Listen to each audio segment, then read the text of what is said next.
স্বাগতম আপোনালোকৰ সন্মুখত ফৰএভাৰ লিভিং প্ৰডাক্টছৰ মাৰ্কেটিং প্লান সংক্ৰান্তত আমি আজি কথা পাতিম। মাৰ্কেটিং প্লান যেতিয়ালৈকে আপুনি নাজানিব বা মাৰ্কেটিং প্লান যেতিয়ালৈকে আপোনাৰ নলেজত নাহিব, আপুনি বিজনেছটোৰ ক্ষেত্ৰত প্ৰগ্ৰেছ কৰাত কিছু অসুবিধা হ'ব। তো আমি নিঃসন্দেহে মাৰ্কেটিং প্লান জনা উচিত। ফৰএভাৰৰ নিচিনা এই বিশাল ইণ্ডাষ্ট্ৰীত মাৰ্কেটিং প্লান যিসকল ব্যক্তিয়ে জানিব, সেইসকল ব্যক্তিয়ে বহুত সুন্দৰভাৱে বহুত কম সময়ৰ ভিতৰত নিজৰ প্ৰয়োজনীয় লেভেল এচিভ কৰি পেলাই সুন্দৰ উপাৰ্জনৰ গৰাকী হ'ব পাৰে। ফৰএভাৰ এনেকুৱা এটা ইণ্ডাষ্ট্ৰী যি আপোনাক গুড হেল্থ আৰু বেটাৰ ৱেল্থ দুটা বস্তু দি আছে। গুড হেল্থ, ইয়াৰ ওপৰত ফৰএভাৰে জন্ম অৱস্থাৰ পৰা এতিয়ালৈকে কাম কৰি আছে। আৰু ফৰএভাৰৰ ছাপ্লিমেণ্ট, নিউট্ৰিশ্যনেল ছাপ্লিমেণ্ট ইউজ কৰা বহুত ব্যক্তি আজি গুড হেল্থ পাবলৈ সক্ষম হৈছে। মই এনেকুৱাও ব্যক্তি পাইছোঁ যিসকল ব্যক্তিৰ শাৰীৰিক সমস্যা আছিলে, চিকিৎসাও কৰিছিলে, কোনোবা ইনফৰমেশ্যন দিলে, ফৰএভাৰ লিভিং প্ৰডাক্টছৰ ইউজ কৰিলে প্ৰডাক্ট, আৰু আজি তেখেতে সম্পূৰ্ণ সুস্থ। গতিকে ফৰএভাৰত উৎপাদিত সামগ্ৰীবিলাক আমাৰ শৰীৰৰ কাৰণে উপযোগী, আৰু ইয়াৰ লগত থকা মাৰ্কেটিং প্লানৰ মাধ্যমত যদি আপুনি বিজনেছ হিচাপত এই কামটো মানুহৰ ওচৰলৈকে লৈ যায়, আপুনি প্ৰচুৰ ধন সম্পত্তি উপাৰ্জন কৰিব পাৰে। ফৰএভাৰত অকল নিউট্ৰিশ্যনেল ছাপ্লিমেণ্টেই নহয়, স্কিন কেয়াৰ আৰু পাৰ্চনেল কেয়াৰ প্ৰডাক্ট আছে। আৰু লাহে লাহে লাহে লাহে ফৰএভাৰ লিভিঙে বিভিন্ন ধৰণৰ প্ৰডাক্ট কেটেগৰীত সোমাবলৈ গৈ আছে আৰু অলৰেডি সোমাইছে। যেনে আমি ৰাতিপুৱা শুই উঠি একাপ সুন্দৰ চাহ খাব পৰাকৈ আমাক চাহপাত দিছে। ঠিক তদ্ৰূপ বিভিন্ন ধৰণৰ প্ৰডাক্ট আমাৰ মাজলৈকে আহি আছে। কিন্তু আজি আমি উপাৰ্জন কৰিব পৰা মাৰ্কেটিং প্লানৰ ওপৰত দুটা কথা পাতিম, যিটো আমাৰ প্ৰতিজন ব্যক্তিৰ কাৰণে বৰ গুৰুত্বপূৰ্ণ। ফৰএভাৰ লিভিং প্ৰডাক্টছ এটা ইণ্টাৰনেশ্যনেল ব্ৰাণ্ড হয়, আৰু কোম্পানী হিষ্ট্ৰী মই আপোনালোকৰ সন্মুখত অকণমান কওঁ। ফৰএভাৰ এটা ইণ্টাৰনেশ্যনেল কোম্পানী। 1978 ফৰএভাৰৰ জন্ম হৈছিলে। এইটো এটা মাল্টিনেশ্যনেল কোম্পানী। 160 কাণ্ট্ৰিজৰ ওপৰত বৰ্তমান এই কোম্পানীটো চলি আছে। ক'বলৈ যদি যাওঁ, পৃথিৱীৰ প্ৰায়ভাগ কাণ্ট্ৰিজত ফৰএভাৰৰ এতিয়া বিজনেছ চলে, ফৰএভাৰৰ এতিয়া প্ৰডাক্ট চলে। ক্লিয়াৰ? এই যিটো ফৰএভাৰ 10 মিলিয়ন এফবিউজ আছে। অল অভাৰ ৱৰ্ল্ডত 10 মিলিয়ন প্লাছ এফবিউজ আছে। এইটো আপুনি জানিব লগা আন এটা ডাঙৰ কথা। ফৰএভাৰ লিভিং এটা প্ৰাইভেটলি অউণ্ড কোম্পানী, ন' শ্বেয়াৰ হোল্ডাৰ্ছ। যি আছে কোম্পানীৰ নিজৰ, তেওঁলোকে কাৰো লগত শ্বেয়াৰিং বিজনেছ কৰা নাই। আৰু আটাইতকৈ ডাঙৰ কথা, 1978 পৰা আজিৰ এই দিনলৈকে ফৰএভাৰৰ মেনেজমেণ্ট ছেম আছে। কোনো ধৰণৰ মেনেজমেণ্টত তাৰতম্য হোৱা নাই, যাৰ কাৰণে আপুনি কাম কৰি ইয়াত আনন্দ লাভ কৰিব, মাইণ্ড ছেটিছফেকশ্যন থাকিব, ইনকাম পাব, আৰু এটি গুড কেৰিয়াৰ পাব পাৰে। ফৰএভাৰৰ অল অভাৰ ৱৰ্ল্ডত $1.5 বিলিয়ন এছেটছ আছে, যিটো এই ইণ্ডাষ্ট্ৰীৰ ভিতৰত সৰ্বোচ্চ বুলি মই ক'ব বিচাৰিম। ক্লিয়াৰ? এগেইন, এফএলপি এটা টোটেলি কেছ ৰিচ কোম্পানী, ধনী কোম্পানী, ডেট ফ্ৰী কোম্পানী, ঋণমুক্ত কোম্পানী। এইটো আটাইতকৈ ডাঙৰ কথা, গুৰুত্বপূৰ্ণ কথা। আপুনি এটা ধনী কোম্পানীৰ লগত জড়িত হৈ আছে, আৰু ঋণমুক্ত কোম্পানীৰ লগত আপুনি কাম কৰাৰ আজি এটা সুযোগ পাইছে। আপুনি যদি বিচাৰে বহুত ধুনীয়া ৰিজাল্ট আপুনি কৰিব পাৰে। ৰাইট? বৰ্তমান সময়ত 3 বিলিয়নৰ ওপৰত ৱৰ্ল্ড ৱাইড কোম্পানীৰ চেল আছে। এইটো আৰু 1 বিলিয়ন প্লাছ হৈছে বুলি ধৰি লওক আপোনালোকে। লেটেষ্ট ডাটা আপোনালোকে আৰু হয়তো কিছুদিন পিছতেই পাব। ফৰএভাৰ ভাৰতবৰ্ষত বৰ্তমান সময়ত টাৰ্ণঅভাৰ কৰিছে 600 কোটি টকাৰ। ভাৰতবৰ্ষত ফৰএভাৰ আহিছিলে 2000 চনত, আৰু 2000 চনৰ পৰা বৰ্তমান সময়লৈকে ফৰএভাৰে ইমান সুন্দৰ প্ৰগ্ৰেছ কৰি আছে যে 600 কোটি টকা বাৰ্ষিক টাৰ্ণঅভাৰ হৈ আছে। এইটো আটাইতকৈ ডাঙৰ কথা। আৰু ভাৰতবৰ্ষ পৃথিৱীৰ ভিতৰত দ্বিতীয় স্থানত উপনীত হ'বলৈ সক্ষম হৈছে। মানে 160 কাণ্ট্ৰিজত যে ফৰএভাৰ চলি আছে, 160 কাণ্ট্ৰিজৰ ভিতৰত বিজনেছ যদি চোৱা যায়, ভাৰতবৰ্ষত দ্বিতীয় সৰ্বোচ্চ বিজনেছ আছে। গতিকে আপুনি চিন্তা কৰিব পাৰে, আপুনি ফৰএভাৰৰ নিচিনা এখন প্লেটফৰ্মৰ লগত জড়িত হ'লে, অলৰেডি ৱেল এষ্টাব্লিছ ইণ্ডিয়াত আপুনি নিঃসন্দেহে প্ৰগ্ৰেছ কৰিব পাৰিব। আমি আহিছোঁ দুটা বিশেষ বস্তু জনাৰ কাৰণে ফৰএভাৰত উপাৰ্জন কৰিবলৈ হ'লে আপুনি জানি ল'ব লাগিব চিচি। চিচি মানে হৈছে কেছ ক্ৰেডিট বা কমন কাৰেঞ্চি। 1 চিচি মানে $1.000 চিচি। ৰাইট, চিচিটো জানিব লাগিব, কাৰণ আপুনি যেতিয়া প্ৰডাক্ট পাৰচেছ কৰিব, প্ৰডাক্টৰ লগত আপুনি চিচিও পাৰচেছ কৰে। তো আমি চিচিটো জানি লোৱা দৰকাৰ। ভেলু অফ 1 চিচি, যদি MRP বিলাক চাই প্ৰডাক্টৰ, তেতিয়াহ'লে 1 চিচিৰ ভেলু হ'ব এপ্ৰক্সিমেটলি ₹22,000। ভেলু MRP যদি চাই, কিন্তু আপুনিতো MRPত কিনিব নালাগে। আপুনি দ্বিতীয়টা বস্তু জনা দৰকাৰ, BRP means bonus recap price. আপোনাক কোম্পানীয়ে যে কমিশ্যন দিব, আপুনি যে কোম্পানীৰ পৰা প্ৰাপ্য পাব, আপুনি যে যিকোনো এজন ব্যক্তিৰ লগত কাম কৰাৰ সুযোগ পাইছে বা তেওঁ কৰা বিজনেছৰ ওপৰত কমিশ্যন পাব, সেইটো BRPৰ ওপৰত হিচাপ হয়। এইটো 17,600 টকা এপ্ৰক্সিমেটলি, এভাৰেজ ইমান এটা থাকি যায়। চৰি, 17,600 টকা আপুনি কি পাব পাৰে, বনাছ ৰিকেপ প্ৰাইচ, তাৰ ওপৰত আপোনাৰ হিচাপ কিতাপ হয়। আপুনি এজন যদি প্ৰিফাৰ্ড কাষ্টমাৰ, তেতিয়াহ'লে PCP পাব, প্ৰিফাৰ্ড কাষ্টমাৰ প্ৰাইচ। যদিও বা প্ৰডাক্টৰ দাম 22,000 টকা, আপুনি 22,000 টকা দিব নালাগে। আপোনাক কোম্পানীয়ে 22,000 টকাৰ প্ৰডাক্ট 19,000 ৰুপিছত দি আছে। চিন্তা কৰি চাওক আপোনাৰ বেনিফিট কিমান ওলাই আছে, কাৰণ প্ৰডাক্ট যেতিয়া আপুনি মাৰ্কেটত শ্বেয়াৰিং কৰিব, কাৰোবাৰ লগত আলোচনা কৰিব, কোনোবাই কিনিব, তো আপুনি বেনিফিট এটাও পাই যায়।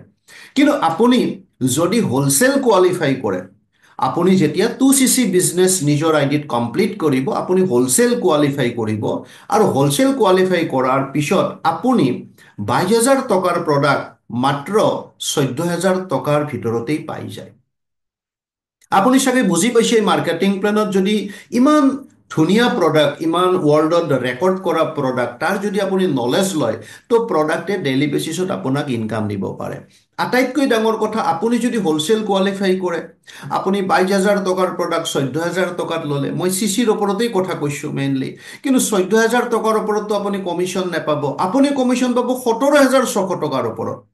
এইটো ৱৰ্ল্ডৰ ফাৰ্ষ্ট ডাইৰেক্ট চেলিং চিষ্টেম, য'ত এজন উপভোক্তাই যিটো দামত প্ৰডাক্ট পাৰচেছ কৰে, তাতকৈ বেছি এমাউণ্টৰ ওপৰত কোম্পানীয়ে কমিশ্যন ডিষ্ট্ৰিবিউট কৰে। গতিকে এই মাৰ্কেটিং প্লেনৰ এই প্ৰথম খণ্ডটো চাবলগীয়া। কিয় আপুনি 2 CC কৰিব, কি বেনিফিট হ'ব, হোল লাইফত আপোনাক কোম্পানী কি দিব পাৰে, আপুনি আজি এই মাৰ্কেটিং প্লেনৰ মাধ্যমত চাই ল'ব পাৰে। আমি আহিছোঁ মাৰ্কেটিং প্লেনৰ দ্বিতীয় স্তৰত। দ্বিতীয় স্তৰত যদি চোৱা যায়, প্ৰথম কথাটোৱে হৈছে কি, গোটেই যিবিলাক পজিশ্যন আপুনি এচিভ কৰিব পাৰ্মানেণ্ট, আৰু যিকোনো এটা পজিশ্যন এচিভ কৰাৰ কাৰণে 2 মাহ সময় পাব, ৰাইট, আৰু এই 2 মাহ একেলেঠাৰি হ'ব লাগিব। এতিয়া এই ক্ষেত্ৰতো মই আপোনাক কিছু ক্লিয়াৰিটি দিওঁ, এইটো কথা আপোনালোকে জনা দৰকাৰ, কেনেকুৱা ছিষ্টেম আছে, ৰাইট। আহক, আপুনি যেতিয়া জইন কৰিব ফৰএভাৰত, আপোনাক কোৱা যাব প্ৰিফাৰ্ড কাষ্টমাৰ। আপুনি পেন কাৰ্ড দিব লাগিব, আধাৰ কাৰ্ডখন দিব লাগিব, আপোনাৰ ইমেইল ID আৰু মোবাইল নাম্বাৰ দিলে আপোনাৰ জইনিং হৈ যায়। আপুনি এটা ৰেজিষ্ট্ৰেশ্যন নাম্বাৰ বা ফৰএভাৰ ডিষ্ট্ৰিবিউটৰ নাম্বাৰ এটা আপুনি পায়, ৰাইট। আৰু আপুনি যেতিয়া প্ৰগ্ৰেছ কৰিব, কাম কৰিব, আগলৈ আপুনি এই ৰেংকবিলাক পাব পাৰে, যেনে assistant supervisor, supervisor, assistant manager আৰু মেনেজাৰ। 4টা ৰেংকেই ফৰএভাৰত পোৱা যায়। প্ৰিফাৰ্ড কাষ্টমাৰ এছিষ্টেণ্ট ছুপাৰভাইজাৰ হ'বলৈ হ'লে 2 মাহৰ ভিতৰত 2 CC কৰিব লাগে। ক্লিয়াৰ? এছিষ্টেণ্ট ছুপাৰভাইজাৰ হ'বলৈ হ'লে এমাহৰ ভিতৰত 10 CC ব্যৱসায় কৰিব লাগে। যদি তেখেতে 2 মাহত 25 CCও কৰে, তেতিয়াও হ'ব, কিন্তু এমাহত 10 CC, এইটো বহুত সহজ। ক্লিয়াৰ?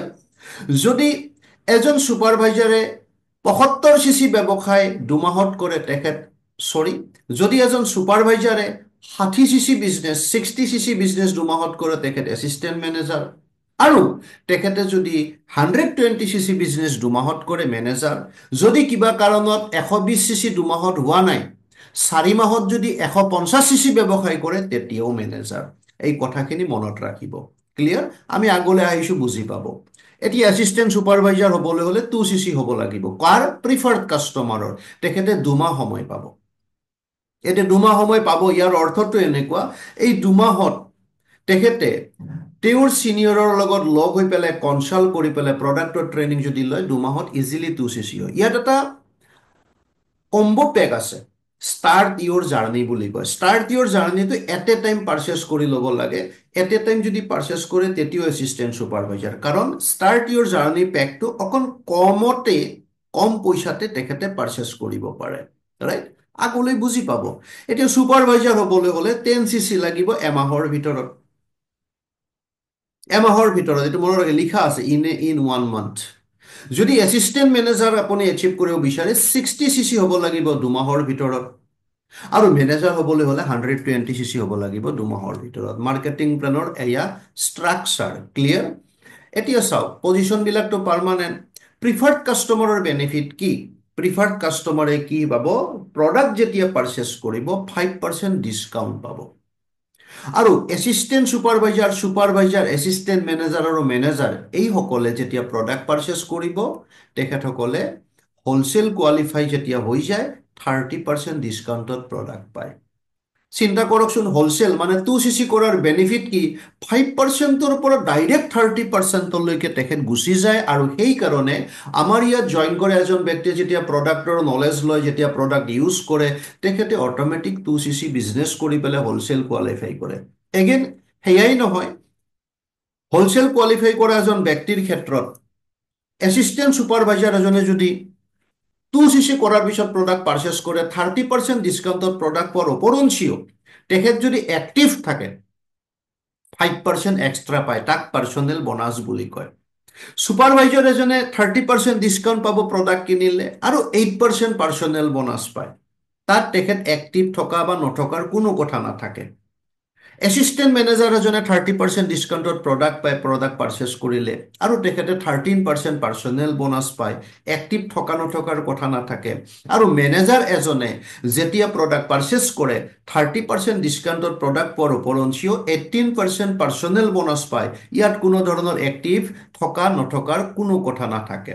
এই কথাখিনি বুজি ল'ব, আৰু এই প্লানটো আপুনি বাৰ বাৰ চাব, বাৰ বাৰ চাব, বাৰ বাৰ চাব, বুজিলেহে কামটো কৰি মজা পাব। আমি আহোঁ এতিয়া বেনিফিটছ। প্ৰিফাৰ্ড কাষ্টমাৰে কি বেনিফিট পাব? আপোনালোকক দেখুৱাবলৈ ওলাইছোঁ। প্ৰিফাৰ্ড কাষ্টমাৰে প্ৰডাক্ট পাৰচেছ কৰিলে 5% ডিছকাউণ্টত প্ৰডাক্ট পাব। 2 নম্বৰ কথা, সেইজন ব্যক্তি যদি কাৰোবাক জইনিং কৰায়, জইনিং কৰাৰ কাৰণে প্ৰিফাৰ্ড কাষ্টমাৰজনৰ এমাহৰ ভিতৰত 5,000 টকাৰ বজাৰ হ'ব লাগিব। যদি এজন প্ৰিফাৰ্ড কাষ্টমাৰে ব্যৱসায়টো বুজি পায়, তেখেতে যদি ইনকাম কৰিব বিচাৰিছে, লাইফষ্টাইল চেঞ্জ কৰিব বিচাৰিছে, প্ৰিফাৰ্ড কাষ্টমাৰজনৰ কাম কি হ'ব? তেখেতে এমাহৰ ভিতৰত 5,000 টকাৰ বজাৰ কৰিব, আৰু বজাৰ কৰাৰ পিছত তেখেতে যিকোনো ব্যক্তিক জইন কৰাব পাৰে। যদি জইন কৰায়, নিউ জইনিঙৰ ওপৰত তেওঁলোকে যে জইন কৰি পেলাই পাৰচেছ কৰিব নতুন এজন ব্যক্তিয়ে 25% কমিশ্যন পাব। এতিয়া কমিশ্যনটো মই এটা উদাহৰণ হিচাপত দেখুৱাই দিওঁ কেনেকুৱা কমিশ্যন হ'ব পাৰে। ছাপ'জ ডেট আপুনি এজন ব্যক্তিক জইন কৰালে, আপুনি প্ৰিফাৰ্ড কাষ্টমাৰ। জইন কৰা ব্যক্তিজনে ফৰএভাৰৰ মাদাৰ যিটো প্ৰডাক্ট এল'ভেৰা জেল, যিটো প্ৰডাক্টে ডিটক্সিফিকেশ্যন কৰে, যিটো প্ৰডাক্ট খালে আমাৰ ডাইজেষ্টিভ ছিষ্টেম ঠিকেই থাকে, আমি শৰীৰত এনাৰ্জি পাওঁ, 200টা সমস্যাৰ, বডিত থকা 200টা সমস্যাৰ সমাধান কৰিব পাৰে, সেইটো হৈছে ৱৰ্ল্ডৰ বেষ্ট প্ৰডাক্ট এল'ভেৰা জেল। এটা ব্যক্তিজনে এল'ভেৰা জেল যদি পাৰচেছ কৰে, এল'ভেৰা জেলৰ BRP 1760, তাৰ ওপৰত 25% মানে 440 টকা আপলাইন প্ৰিফাৰ্ড কাষ্টমাৰজনে আৰ্ণ কৰে। আপুনি চিন্তা কৰি চাওক। মই এটা এক্সাম্পল দিছোঁ। আৰু যিমান ব্যক্তি আমাৰ লগত আহে, এছ'চিয়েট হয়, প্ৰডাক্ট ট্ৰেইনিং লয়, এটা দুটাকৈ প্ৰডাক্ট ইউজ কৰাৰ পিছত তেখেতে সুন্দৰভাৱে বিজনেছ কৰে, আৰু সুন্দৰভাৱে তেখেতে ডেইলি বেচিছত ইনকাম লয়, আৰু মান্থলি বেচিছতো ইনকাম লয়, কাৰণ আমাৰ প্ৰডাক্টে কথা পাতে, ইমান ধুনীয়া ৰিজাল্ট প্ৰডাক্টৰ। তো এয়া প্ৰিফাৰ্ড কাষ্টমাৰৰ বেনিফিট। আহিছোঁ আমি এতিয়া এছিষ্টেণ্ট ছুপাৰভাইজাৰ যেতিয়া হ'ব, আপুনি কি বেনিফিট পাব? এছিষ্টেণ্ট ছুপাৰভাইজাৰবিলাকে কি বেনিফিট পাব? প্ৰডাক্টৰটো 30% ডিছকাউণ্ট থাকিবই তেখেতৰ। যদি তেখেত এক্টিভ থাকে, তেতিয়াহ'লে তেখেতে কি পাব পাৰে? পাৰ্চনেল বোনাছো পাব পাৰে। প্ৰিফাৰ্ড কাষ্টমাৰে যদি নতুন এজন ব্যক্তিক জইন কৰায়, বা পুৰণি প্ৰিফাৰ্ড কাষ্টমাৰ টিমত আছে, তেখেতসকলে কৰা বজাৰৰ ওপৰত 25% কমিশ্যন পায়, আৰু যদি এক্টিভ থাকে 5% এক্সট্ৰা দিয়ে, লগত এটা বুষ্ট বোনাছ দিয়ে। তো এক্টিভ কি বস্তু এইটো মই কৈ আছোঁ। এক্টিভটো হ'ল সেই এছিষ্টেণ্ট ছুপাৰভাইজাৰজনে নিজৰ আইডিত যদি 1cc কৰে, আৰু তেখেতে যদি নিউ টিমৰ পৰা নিউ প্ৰিফাৰ্ড কাষ্টমাৰ বা পুৰণি প্ৰিফাৰ্ড কাষ্টমাৰৰ পৰা যদি 3CC কালেকশ্যন কৰে, তাক এক্টিভ বুলি কয়, ৰাইট? যাতে তেখেতে নেটৱৰ্কটো গ্ৰ' কৰিব পাৰে। যদি এইখিনি কাম কৰে, বাকীখিনি এক্সট্ৰা পাব। এইটো তেখেতক এক্সট্ৰা বোনাছ বুলি ধৰি লোৱা যায়। ক্লিয়াৰ? পইচাটো পাবই পাব, কিন্তু যদি অলপ বেছি কাম কৰে, অলপ ভাল কাম কৰে, এক্সট্ৰা পাব পাৰে। এতিয়া চাওক এটা এক্সাম্পল, আপুনি এছিষ্টেণ্ট ছুপাৰভাইজাৰ, আৰু আপুনি কি কৰিলে, আপুনি সুন্দৰভাৱে প্ৰগ্ৰেম ল'লে, আৰু প্ৰগ্ৰেম লোৱাৰ পিছত আপুনি এনেকৈ টিমৰ গ্ৰ'থ কৰিলে, ৰাইট? আৰু আপোনাৰ টিমত এনেকৈ 4, 5, 8, 10জন ব্যক্তি আহিলে। এতিয়া প্ৰত্যেকজন ব্যক্তি প্ৰিফাৰ্ড কাষ্টমাৰ লেভেলত আছে। এতিয়া আপুনি কি পাব পাৰে? প্ৰথম কথাটো হৈছে, যদি আপুনি এক্টিভ থাকে, আপোনাৰ পাৰ্চনেল 1cc বিজনেছ যদি হয়, আপুনি 880 টকা পাব। 30% ডিছকাউণ্টৰ ওপৰঞ্চিও এইটো টকা পাব। কেতিয়া? যদি আপুনি এক্টিভ থাকে। 2 নম্বৰ, আপোনাৰ প্ৰিফাৰ্ড কাষ্টমাৰবিলাক যে আছে, কোনোবাই 2টা প্ৰডাক্ট ল'লে, কোনোবাই 5টা ল'লে, কাৰোবাৰ কিবা ঘৰত প্ৰব্লেম আছে শাৰীৰিক, তেওঁ প্ৰডাক্ট কিনিলে, দেখা পোৱা গ'ল মাহৰ শেষত দেখিবলৈ পোৱা গ'ল যে 6cc বিজনেছ হ'ল, 6cc ব্যৱসায় হ'ল। প্ৰত্যেক চিচিৰ এগেইনষ্টত BRP কিমান? 17,600 টকা, ৰাইট? 1cc BRP। তো যদি আমি হিচাপ কৰি চাওঁ, তেতিয়াহ'লে 1,05,600 টকাৰ বিজনেছ হয়। যদি 25% হিচাপ কৰা যায়, 26,400 টকা। টোটেল কিমান? 27,280 টকা 7cc বিজনেছ কৰাৰ বিনিময়ত। বুষ্ট বোনাছ আৰু প্ৰিফাৰ্ড কাষ্টমাৰ বোনাছটো এক্সট্ৰা, সেইটো 10,000 টকা ধৰি থৈ দিয়ক আপুনি। তাৰমানে 37,000 ৰুপিছৰ ঘৰত ইনকাম পাব পাৰে। যদি তেখেতে এক্টিভ নাথাকে, তেতিয়াও প্ৰায় 27,000 টকা এজন এছিষ্টেণ্ট ছুপাৰভাইজাৰে আৰ্ণ কৰে। গতিকে আপুনি যদি এই ৰেংকত আহি যায়, আপুনি এই আৰ্নিংটো প্ৰত্যেক মাহতেই কৰিব পাৰে, আৰু আপুনি সুন্দৰভাৱে নিজৰ ঘৰখন, সংসাৰখনত মিনিমাম কিবা এটা ছাপোৰ্ট দিব পাৰে। গতিকে আমি কি কৰিম? আমি যিহেতু ইমান ধুনীয়া এটা কোম্পানীৰ লগত জড়িত হৈ আছোঁ, ইমান ৱৰ্ল্ডৰ বেষ্ট প্ৰডাক্ট আমাৰ ঘৰত আছে বা আমি ইনফৰমেশ্যন পাইছোঁ, তো আমি টিম গঠন কৰাত অকণ নিজক প্ৰিপেয়াৰ কৰিব লাগে। আমি আহিছোঁ নেক্সট লেভেল, নহয়নে? ছুপাৰভাইজাৰ। এতিয়া চাওক, আমাৰ মাৰ্কেটিং প্লেনত কি হয়, যিহেতু আমি নেটৱৰ্কিং কৰিম, আমি আমাৰ টিম বনাম, তো আমি বিভিন্ন ধৰণৰ বোনাছ পাওঁ। তাৰ মাজত ভলিউম বোনাছটো আমাৰ বহুত অন্যতম। ভাল পইচা ইয়াৰ মাজত আছে। প্ৰিফাৰ্ড কাষ্টমাৰৰ পৰা বাকী ৰেংকবিলাকলৈকে যাওঁ, আপুনি আপুনি লাহে লাহে গৈ পেলাই ছুপাৰভাইজাৰ হ'ল। ছুপাৰভাইজাৰ হ'লে কি পাব পাৰে? ছুপাৰভাইজাৰ হ'লে এইবিলাক তলত চিচিবিলাক দিয়া আছে। 2cc assistant supervisor, 10cc supervisor, 60cc assistant manager, 120cc manager. আপুনি ছুপাৰভাইজাৰ যিদিনাখন হ'ব, আপোনাৰ টিমত থকা এছিষ্টেণ্ট ছুপাৰভাইজাৰৰ পৰা 3% পাব। আৰু আপুনি যিদিনাখন এছিষ্টেণ্ট মেনেজাৰ ৰেংক এচিভ কৰিব, আপোনাৰ টিমত থকা এছিষ্টেণ্ট ছুপাৰভাইজাৰৰ পৰা 8% পাব, আৰু ছুপাৰভাইজাৰৰ পৰা 5% পাব। ঠিক তদ্ৰূপ আপুনি যিদিনাখন মেনেজাৰ হ'ব, আপোনাৰ টিমত থকা এছিষ্টেণ্ট ছুপাৰভাইজাৰৰ পৰা 13%, ছুপাৰভাইজাৰৰ পৰা 10%, আৰু এছিষ্টেণ্ট মেনেজাৰৰ পৰা 5% পাব। ইয়াত বহুত পইচা সোমাই আছে। আপুনি যেতিয়া ভালকৈ কাম ষ্টাৰ্ট কৰিব, শিকি বুজি কাম ষ্টাৰ্ট কৰিব, মিনিমাম বিজনেছ কৰি মেক্সিমাম ইনকাম ল'ব পাৰিব। সেইকাৰণে আমি গুৰুত্ব দিব লাগিব, আমি টিম ৱৰ্ক কেনেকুৱা কৰিছোঁ, আমাৰ টিম যিমান ষ্ট্ৰং, আমি ইনকাম সিমান ধুনীয়া পাব পাৰোঁ। ছুপাৰভাইজাৰ এজনে ফৰএভাৰৰ পৰা কিমান টকা উপাৰ্জন কৰিব পাৰে? কাৰণ 10cc বিজনেছ ইজিলি হয় এমাহৰ ভিতৰত। অকণ এছিষ্টেণ্ট ছুপাৰভাইজাৰজনে মাত্ৰ এটা প্লেনিং যদি কৰে, ছিনিয়ৰৰ যদি ছাপোৰ্ট লয়, তেতিয়াহ'লে এমাহত 10cc বিজনেছ ইজিলি হৈ যায়। ক্লিয়াৰ? কি বেনিফিট পাব পাৰে? 30% ডিছকাউণ্টটো পাবই ফাইনেল, আৰু সেই প্ৰডাক্টৰ ওপৰত পাৰ্চনেল বোনাছ হিচাপত 8% পায়। ক্লিয়াৰ? তেওঁ বজাৰ কৰিলে 30% ডিছকাউণ্ট পাব, 8% পাৰ্চনেল বোনাছ পালে। এগেইন, সেইজন ব্যক্তিৰ নিউ জইনিং বা পুৰণা প্ৰিফাৰ্ড কাষ্টমাৰ যেতিয়া বজাৰ কৰিব, 33% কমিশ্যন পায়। বহুত হাই কমিশ্যন। ক্লিয়াৰ? হাই কমিশ্যন। প্ৰিফাৰ্ড কাষ্টমাৰৰ পৰা বহুত হাই ভল্টেজত কমিশ্যন পায়।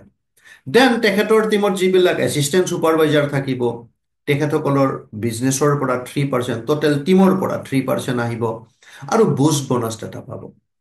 ইয়াৰ এটা এক্সাম্পল দেখুৱাই দিওঁ আপোনাৰ কাৰণে। আপুনি ছুপাৰভাইজাৰ ৰেংকটো এচিভ কৰিলে, আপুনি এনেকুৱা টিম বনালে, আৰু আপোনাৰ টিমত কিছু ব্যক্তি আহিলে যিসকল ব্যক্তি কি হ'ল যে প্ৰিফাৰ্ড কাষ্টমাৰ হ'ল, কিছুমান এনেকুৱা ব্যক্তি আহিলে যিসকল ব্যক্তি এছিষ্টেণ্ট ছুপাৰভাইজাৰ হ'ল, এনেকুৱা টিম থাকে। এতিয়া আমি চাম যে ভাই পইচাটো কিমান আহিব।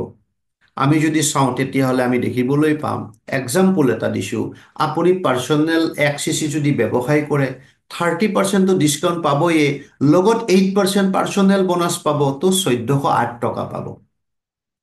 প্ৰিফাৰ্ড কাষ্টমাৰ আপোনাৰ টিমত আছে কেইবাজনো, কোনোবাই কিবা পাৰ্চেছ কৰিছে, তো টোটেল 6 CCও যদি হয় তেতিয়াহ'লে 6 CCৰ ওপৰত আপুনি 33% পাব। তাৰ মানে 34,848 ৰুপিজ আপোনাৰ ইনকাম হ'ল কাৰ পৰা? প্ৰিফাৰ্ড কাষ্টমাৰৰ পৰা। আপুনি যদি এছিষ্টেণ্ট ছুপাৰভাইজাৰ টিমক ভালকৈ ছাপোৰ্ট কৰে আৰু এছিষ্টেণ্ট ছুপাৰভাইজাৰক ছুপাৰভাইজাৰ কৰাৰ কাৰণে পৰিকল্পনা কৰে, সকলোৱেতো আগবাঢ়িব বিচাৰে, আমাৰ কামটো ছাপোৰ্ট কৰা, আমাৰ কাম মটিভেট কৰা, আমাৰ কাম তেখেতক নলেজ দিয়া, আৰু আটাইবিলাক আমি অনলাইনত কৰিব পাৰোঁ। যদি আমি সেইখিনি কাম কৰোঁ আৰু আপোনাৰ টিমত যদি এটা দুটাকৈ লাহে লাহে প্ৰত্যেক মাহত এজন দুজনকৈ ছুপাৰভাইজাৰ ওলোৱা আৰম্ভ কৰে, তো 20 CC বিজনেছ মিনিমাম হয়। মই মিনিমাম হিচাপ কৰি কৈছোঁ আপোনালোকক, টিমৰ লগত কাম কৰিলে এইটো ওলাই যাব। তো 20 CC বিজনেছত আপুনি 3% পালে, তো 10,560 ৰুপিজ আপোনাৰ আহিলে। ইয়াৰ লগত বুষ্ট বোনাছটো থাকিব, তলত চাব লিখা আছে বুষ্ট বোনাছ এক্সট্ৰা, সেইটো 5% হিচাপত আকৌ ইয়াত ধৰি লওক 15,000 টকা জমা হ'ব। ক্লিয়াৰ? কিন্তু বুষ্ট বোনাছটোক বাদ দি পেলাই আমি হিচাপ কৰিছোঁ এজন ছুপাৰভাইজাৰে 46,816 ৰুপিজলৈকে ইনকাম ল'ব পাৰে। এক্সাম্পলটো চাই পেলাই আপুনি ভাবক যে আপুনি ছুপাৰভাইজাৰ হ'লে আপোনাৰ এইটো উপাৰ্জন হ'ব পাৰে। লগত যদি বুষ্ট বোনাছটো প্লাছ কৰি দিয়া যায়, এইটো 55,000 57,000ৰ ওচৰলৈকে গতি কৰে। গতিকে আমি মাৰ্কেটিং প্লেনত যদি দেহে কেহে মন প্ৰাণ লগাই পেলাই কাম কৰোঁ, তেতিয়াহ'লে আমি বেলেগ কাম কৰাৰ প্ৰয়োজন আছে জানো? আমি জানো চিন্তা কৰিব লাগিব যে সৰু সুৰা কাম কৰি জীৱন চলাওঁ? আমি ইয়াতেই যদি মনোনিৱেশ কৰোঁ আৰু এই কথাখিনি যদি আমাৰ সন্মুখৰ প্ৰতিজন ব্যক্তিয়ে বুজি পায়, প্ৰতিজন ব্যক্তিয়ে জানে, ডেফিনেটলি আমি সুন্দৰ বিজনেছ এটা আমাৰ কাৰণে ৰেডি কৰিব পাৰোঁ, তেওঁৰ কাৰণে ৰেডি কৰিব পাৰোঁ। ইয়াৰ পিছৰ যিটো ৰেংক সেইটো কি আছে? Assistant manager. এইটো 27 CC বিজনেছৰ এটা কেলকুলেশ্যন, 27 CC ব্যৱসায়ৰ ওপৰত কেলকুলেশ্যন কৰি কোৱা গৈছে। এছিষ্টেণ্ট মেনেজাৰ হ'লে কি বেনিফিট পাব পাৰে?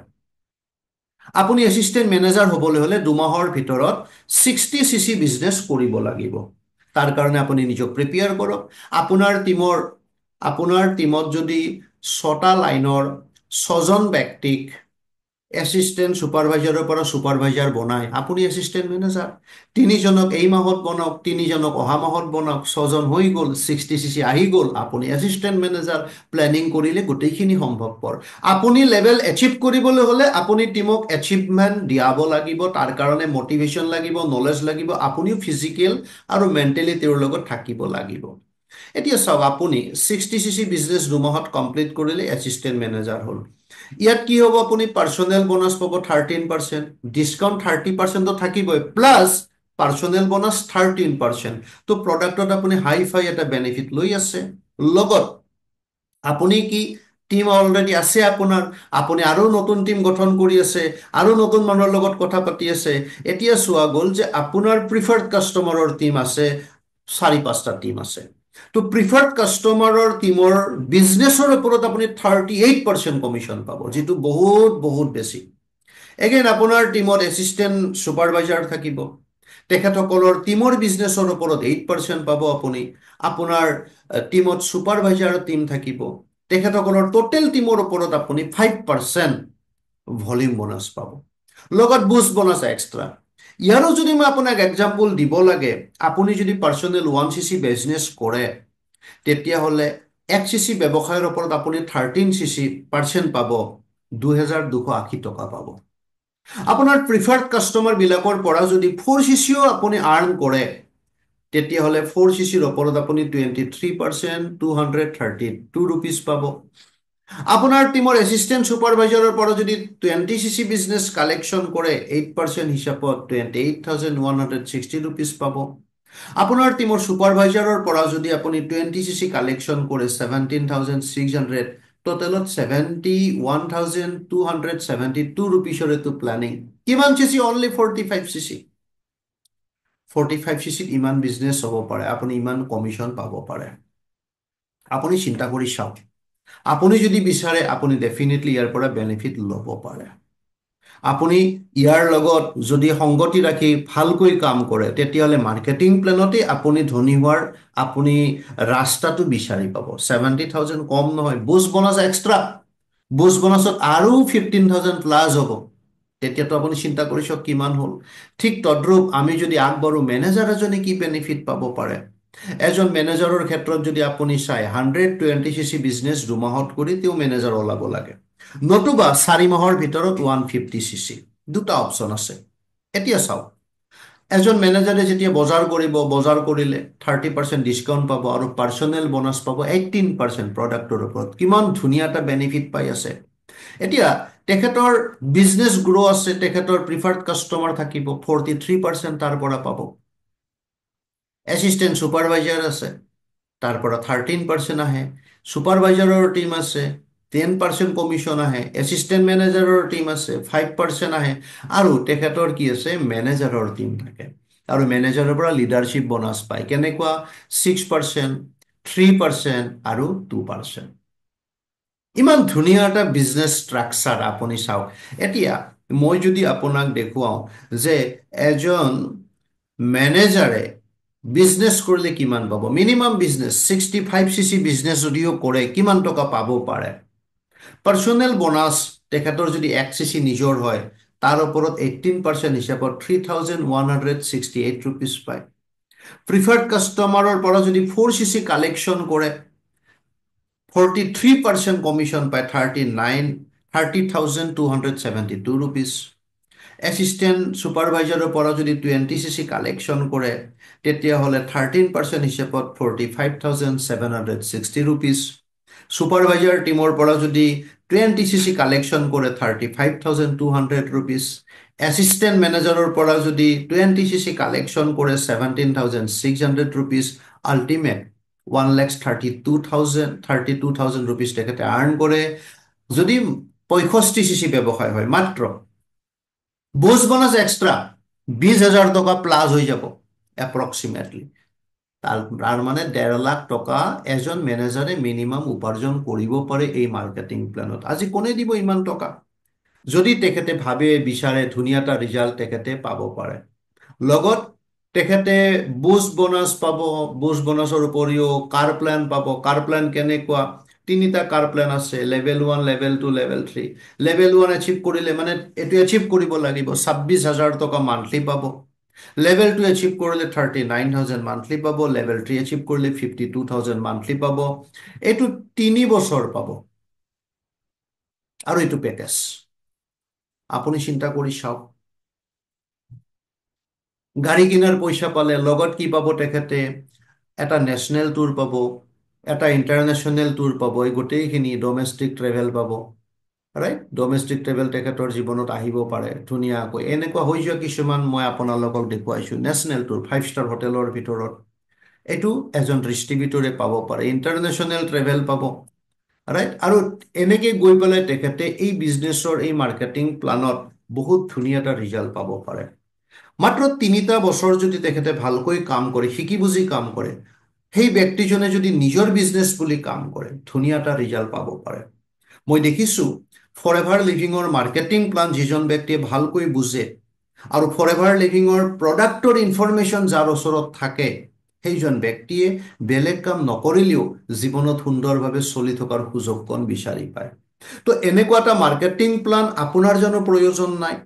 আপুনি আজি যি কামেই নকৰক, য'তেই নাথাকক, শৰীৰৰ সুস্থতাৰ কাৰণে আপোনাক আজি প্ৰডাক্টৰ প্ৰয়োজন, ভাল খাদ্যৰ প্ৰয়োজন। আপুনি টকা উপাৰ্জন কৰিব পাৰিব, কিন্তু শৰীৰটো সুস্থ ৰখাৰ কাৰণে খাদ্য ক'ত পাব? আপুনি মাৰ্কেটৰ পৰা যি খাদ্য, যি শাক পাচলি খাই আছে সেইটোৰে জানো সুস্থ হ'ব পাৰিব? কাৰণ সেইবিলাকতো বহুত ভেজালীকৰণ কৰা আছে। যিহেতু সুস্থ থাকিব লাগিব, 1978ৰ পৰা এই কোম্পানী নিজেই খেতি কৰি নিজেই প্ৰডাকশ্যন কৰি আছে। বহুত ব্যক্তিয়ে খাই সুস্থতা অৱলম্বন কৰিছে। আপুনিও পাব পাৰে। গতিকে প্ৰডাক্ট ইউজ কৰিলে ৰিজাল্ট আহিব, ৰিজাল্ট আহিলে মানুহক ক'ব পাৰিব। আৰু বহুত এনেকুৱা ব্যক্তি আছে যিসকল ব্যক্তি আজি ফৰেভাৰৰ প্ৰডাক্ট খাই পেলাই হস্পিটেলৰ পৰা ওলাই আহিও সুন্দৰ সুস্থ জীৱন লৈ আছে। এনেকুৱা ব্যক্তিও মই পাইছোঁ, য'ত ডক্তৰে কৈ দিছে যে এই মানুহজনৰ আৰু চিকিৎসা শেষ, তাত পিছত ফৰেভাৰৰ প্ৰডাক্ট খাই সেই মানুহবিলাক আজিও সুস্থ হৈ আছে। ইমান ধুনীয়া ৰিয়েল অৰিয়েণ্টেড প্ৰডাক্ট, কিন্তু ইয়াত কোনো মেডিচিন নাই। আমাৰ অৰ্গেনবিলাকক সুস্থ ৰখাৰ কাৰণে আমাক নিউট্ৰিশ্যনৰ দৰকাৰ। আৰু নিউট্ৰিশ্যন আমি বৰ্তমান খাদ্যৰ পৰা বা আমাৰ দৃষ্টিৰে দেখা পোৱা বস্তুবিলাকৰ পৰা আমি নোপোৱা কাৰণে আমি আজি নিউট্ৰিশ্যনেল ছাপ্লিমেণ্ট ল'ব লগা হৈছে।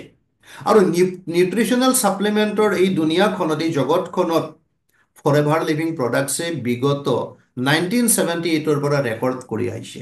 তো প্ৰডাক্ট সকলোৰে প্ৰয়োজন, সকলোৱে খাব, ইমান ধুনীয়া প্ৰডাক্ট, লগত পাৰ্চনেল কেয়াৰ প্ৰডাক্ট আছে, স্কিন কেয়াৰ প্ৰডাক্ট আছে, সুন্দৰ। তো যদি আপুনি মাৰ্কেটিং প্লান বুজি পেলাই প্ৰডাক্টৰ ওপৰত কিছু কাম কৰে, তেতিয়াহ'লে আপুনি বেলেগ কাম কৰিব নালাগে। আপুনি সুন্দৰভাৱে এই মাৰ্কেটিং প্লানৰ লগত কাম কৰি নিজক ছাকচেছফুল বনাব পাৰিব। মই আজি কেইবাবছৰ ধৰি, মানে 2012 চনৰ পৰা এতিয়ালৈকে এই কনচেপ্টৰ লগত জড়িত হৈ আছোঁ। মোৰ নিচিনা ব্যক্তি এজনে যদি আজি ইমানটা বছৰ ইয়াত একেলেঠাৰিয়ে জড়িত হৈ আছোঁ, ডেফিনেটলি ইয়াত কিবা আছে, নহ'লেনো মই থাকিব পাৰিলোহেঁতেন নে? ইয়াত আপুনিও থাকিব পাৰিব, মাত্ৰ যদি বুজি লয় আপুনি সুন্দৰ ৰিজাল্ট ল'ব পাৰিব। তো মই আপোনালোকৰ ওচৰত মাৰ্কেটিং প্লান ৰাখিলোঁ, আপুনি চাওক আৰু আপুনি নিজক সুধি চাব যে এনেকুৱা এটা মাৰ্কেটিং প্লান আপোনাৰ প্ৰয়োজন আছেনে নাই। নিজক সুধিব, বেলেগক সুধিব নালাগে। আপোনাৰ প্ৰয়োজন আছেনে নাই? যদি আছে, ডেফিনেটলি আপুনি মোৰ লগত যোগাযোগ কৰিব। মই আপোনাক গাইড কৰিম যে আপুনি মেনেজাৰ কেনেকৈ ওলাব পাৰে, লাখ টকা কেনেকৈ ল'ব পাৰে, তাকো 6 মাহৰ ভিতৰত। এইটো মই গাইড কৰিম, এইটো মোৰ ওচৰত এৰি দিয়ক। তো আজিৰ কাৰ্যসূচীটো মই ইয়াতে ৰাখিছোঁ।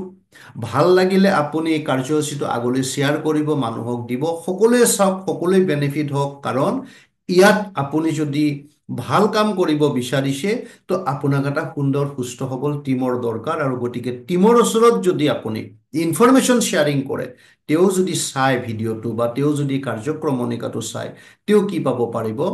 কাম কৰাৰ কাৰণে এটা নিজৰ মাইণ্ড প্ৰিপাৰেশ্যন ল'ব পাৰিব।